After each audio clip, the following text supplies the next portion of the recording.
আমাদের মসজিদে যখন ইমাম সাহেব থাকেন না, তখন দুইজন ব্যক্তি নামাজ পড়ায়, তাদের দুইজনেরই কেরাত ভুল হয়। প্রশ্ন হচ্ছে যে কেরাত ভুল হলে যদি নামাজ না হয়, তাহলে তাদের পিছনে নামাজ পড়া জায়েজ হবে কি? আমাদের দেশে ভুল একটি মাসালা নুরানিতে পড়ানো হয় বা বিভিন্ন জায়গায় পড়ানো হয়, সেটা হচ্ছে নামাজে অশুদ্ধ পড়লে নামাজ ভঙ্গ হয়। মূলত নামাজে অশুদ্ধ পড়লে নামাজ কখনোই ভঙ্গ হয় না। আমাদের দেশে এখনও অনেক আলিয়া মাদ্রাসা বা অনেক কওমি মাদ্রাসার হুজুররা রয়েছেন, ভালো ভালো বক্তারা রয়েছেন, যারা কালু বলেন, খালাক না বলেন, অকাল আর কাবু, অকালু খালাক না খাইরুম মিন আলফিসার এটা বলে, যেটা তাজবিদের দৃষ্টিকোণ থেকে ভুল। বরং এটা লাহনে জলি হিসেবে ধরা হয়।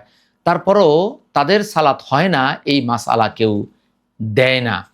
কিন্তু কোন ভুলে বা কোন ধরনের ভুলে আমাদের নামাজ ভঙ্গ হবে, এই বিষয়ে আমাদের ইমাম ও সালাফগণ জানিয়েছেন, কেউ যদি ইচ্ছা করে কোরআনের আয়াতের বা শব্দের বিকৃতি ঘটায়, তাহলে তার সালাত ভঙ্গ হয়ে যাবে।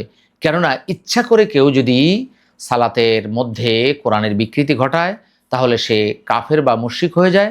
আর কাফের, মুশরিক, নাপাক এই অর্থে তার সালাত ভঙ্গ হয়ে যায়। এছাড়া স্বাভাবিকভাবে সালাত ভঙ্গ হওয়ার কোনো দলিল খুঁজে পাওয়া যায় না।